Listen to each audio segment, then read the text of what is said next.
setelah hayat semua batin-batin Allah pada diri kita, baru kita tahu bagaimana mendirikan semua kodrat ini sampai pada hakikat batin. Sehingga di luarnya itu ada dohirnya. Nah, itu maksudnya. Di luar itu ada dohirnya. Jadi kalau kita belum mendirikan sifat-sifat batin bagi Allah yang mutlak, yang ada di luar diri, ini tidak akan bisa kasrofil wadah. Jadi harus didirikan dulu sifat-sifat batin itu semua, kodrat-kodrat batin Allah, untuk melihat dia zahirnya.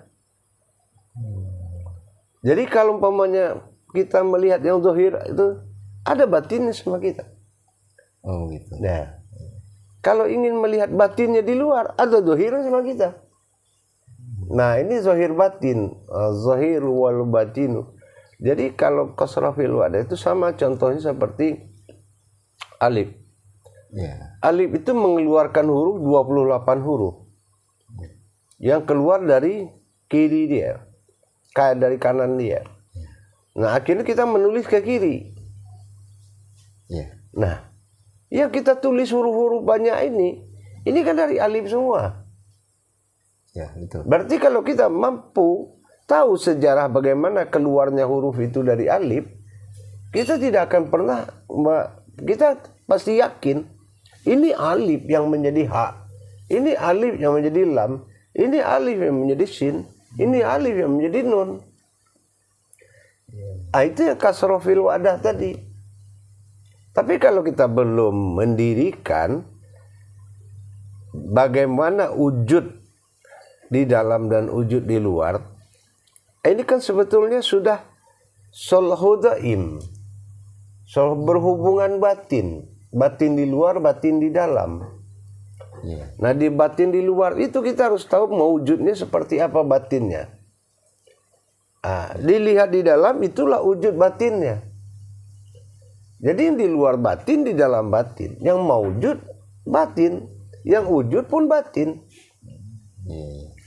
Dan ini pemahamannya sangat kepada penampakan pengkajian dulu. Nah gitu, harus dikaji ke dalamnya dulu. Kasrofil wadahnya. Berarti ini harus sampai ke tajalinya juga gitu ya? Iya. Baru tuh bisa kita. Iya, iya. Harus sampai kepada tingkat tajalinya dulu. Ya. Lalu ada pertanyaan kembali ya, perihal yang dipertanyakan itu mengenai pisifat ini Bu ya. Pisifat ini sebenarnya pengertiannya seperti apa Bu ya? Pisifat itu artinya bersifat. Oh. Nah, bersifat. Kalau dia bersifat, itu sudah bertingkah. Gitu. Bertingkah hanya dia. Contohnya apa? Kalau pisifat itu dia bertingkah kepada sifatnya sendiri. Nah, sama pisifatnya samiun. Basar pisifatnya basirun. Begitu juga seterusnya. Jadi sifatnya adalah bertingkah. Jadi kalau aku bersifat pada sifatku sendiri, nah itu sudah pisifat itu. Nah gitu, dia mendengar melalui pendengaran dia sendiri sama. Nah, samiun, basar basirun, kalam mutakalimun. Nah, itu berarti dia sudah bersifat. Nah, ini namakan pisifat, alam sifat. Nah, gitu, alam sifat lah namanya. Salam, alhamdulillah. Lalu di dalam kajian yang pernah beliau sampaikan, pisifat ini kan ada beberapa kodrat. Nah, ini yang ingin dipahami nih Bu ya, terutama saya pribadi juga. Di antara kodrat hayat ruhani dan batin diri ini sebenarnya di dalam pisifat itu tiga unsur ini yang aku katakan yang punya potensi dalam bersifat ini Bu ya, atau seperti apa sih Bu ya, untuk lebih jelasnya nih Bu ya. Kodrat-kodrat yang tiga ini nih Bu ya. Kalau pisifat ia bersifat pada sifatnya sendiri, itu beda dengan pizat. Nah, pizat. Kalau pizat itu sudah termasuk rohani. Ya, pizat itu sudah termasuk rohani, rabbani. Tapi kalau sifat, itu dia hayat pada sifatnya sendiri. Dan itu apa? Diri al-haqqullah. Diri al-haqqullah ini dia memakai kodrat sifat. Kodrat sama, basar, kalam, hayat, kodrat, iradat, ilmu dia pakai. Itu namanya sifat. Dia bersifat pada sifatnya sendiri. Gitu. Jadi tidak ada yang bisa memakai sifatnya, melainkan dia sendiri. Nah itu yang dikatakan sifat. Begitu pizat. Pizat dia mewujudkan kodrat. Nah, dia ada yang mewujud, melainkan kodratku sendiri. Nah gitu. Itu sudah pizat. Pizat namanya. Jadi di dalam sifat ini dia bersifat ke sifat-sifat ini, Bu ya. Iya, iya gitu. Itu yang dikatakan sifat. Jadi golongan sifat dengan golongan ruh itu beda. Kalau ke ruh Allah tidak pernah bersifat. Dia hanya bersifat kepada sifatnya dan bersifat kepada zatnya. Dan dia tidak pernah bersifat kepada tingkat ruh. Nah, insya Allah begitu. Di dalam pemahaman antara sifat zat ini, Bu ya, dikala dia bersifat ini, berarti kan ada unsur zat juga sih, Bu. Apa bisa dikatakan zat juga? Bisa. Berarti antara ketika dia ini bersifat, dia juga apa sih zat juga gitu? Iya. Dia bersifat juga pada zat. Tapi zat bukan golongan sifat. Zat yang di sini yang dimaksud yang mana nih, Bu? Contoh rohani. Rohani itu kan ada zat. Iya. Kodrat awalnya kan zat itu. Nah, setelah Allah tiupkan ruh baru bernama rohani. Nah, itu bernamanya bersifat. Bersifat aku pada zatku. Nah, itu rohani. Bersifat aku pada sifatku. Nah, ini yang dikatakan sifat tadi. Gitu. Contohnya dia memakai kodrat-kodrat yang 7. Iya. Nah, itu bersifat namanya itu. Salam. Di dalam kajian yang pernah Buya sampaikan ada Buya sampaikan perihal sholahud daim dengan disifat kembali tadi, Buya. Nah, ini korelasi atau kaitannya seperti apa, Bu ya? Apakah ketika dia bersifat itu sudah merupakan yang dikatakan sholahud daim atau bagaimana, Bu? Sholahud daim itu kan kalau dilarikan kepada kasroh fil wadah fil kasroh, itu salah satu sholahud daim. Oh, ke situ. Nah, ada juga tingkat sholahud daim ini ibadah. Itu tadi kodrat. Ada juga tingkat sholahud daim ini ibadah. Contohnya apa? Kodrat. Nah, ibadah kodrat. Nah, kalau ibadah kodrat itu dikatakan dengan lenyapnya jiwa kepada nyawa, lenyap nyawa ke dalam batin. Nah, itu untuk beribadah. Kemanapun dia selalu dalam batin Allah. Kemanapun dia berjalan, dia ada dalam batinnya Allah. Nah, jadi sholahud daim ini kita lihat dulu makomnya. Nah, ada juga pada makom hakikat sholahud daim itu setelah semuanya menyembah Allah. Semua anazir, anasir yang ada di luar dan di dalam dirinya sudah menyembah Allah. Nah, tinggal lagi diri sebagai imaminullah. Nah, ini juga dikatakan sholahud daim. Oh, luas dari pengertiannya, Bu. Luas. Kalau sholahud daim itu luas. Jadi yang penting ikatannya itu sudah ikatan batin yang paling kuat dengan Allah. Sholahud daim itu. Dia ikatan punya batin dengan Allah, hubungan batin tetap. Ya seperti kasroh fil wadah itu. Kasroh fil wadah itu kan kemana kita mau keluar rumah, kita nggak lihat lagi. Di dalam rumah lihat keluarga. Contohnya apa? Sholahud daimnya wajah. Mukhalifatuhu lil hawadis. Dengan nama Allah yang menciptakan perbedaan, yaitu seperti wajah itu wajihiyah. Nah, coba ingat wajah Allah, ingat wajah batinnya. Maka manapun kita lihat pasti orang punya wajah. Dan itu kita ingat. Bagaimana wujud batinnya Allah itu. Wajah batinnya Allah punya. Nah, kalau tahu tadaburnya, tahu ceritanya, tahu kajiannya, itu juga bisa masuk ke makom sallahu dhaim. Gitu, Selalu.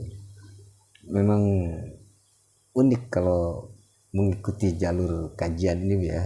Jadi semakin lama semakin penasaran gitu kan akan kaitannya dari kodrat ke kodrat, termasuk batin-batinnya ini ya. Sampailah terwujud sebuah ibadah. Dan diakhiri dengan apa yang dikatakan amaliyah itu ya.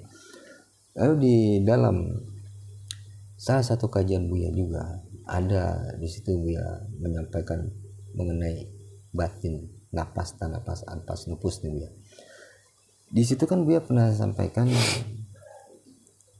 terutama perihal napas tuh dari mana ke mana, anpas, tanapas, nupus itu. Yang jadi pertanyaan ini, apakah di dalam yang dikatakan tadi itu batin yang di dalam batin ini Buya, yang keluar masuk dari telinga, hidung, mulut itu Buya, atau memang itu sebuah batin? Mohon petunjuk ya Buya. Batinul batin. Batin yang bekerja dalam batin. Kalau yang 4 itu batinul batin dia. Ya, semacam batin nupus. Nah, itu duduk diri batin dalam alam batin. Jadi itu batinul batin namanya. Ya. Nah, nanti batinul batin ini kalau dia sudah menjadi hayat, satu diri, dijadikan kodrat nafsiyah ya. Nah, itu baru dinamakan ma'ul hayat. Jadi kalau dia sudah berbentuk sebuah diri, dia itu adalah sumber kehidupan semua kehidupan. Sumber hidup dari semua kehidupan. Nah, ini di ma'ul hayat. Sumber hidupnya yang zahir, yang batin, yang ruh, semua. Oh, jadi itu yang dikatakan maul hayat itu. Itu yang dikatakan maul hayat itu, sumber hidup atau penguasa kehidupan, penguasa yang hidup. Yang hidup dan kehidupan dia kuasai dengan sifat robnya.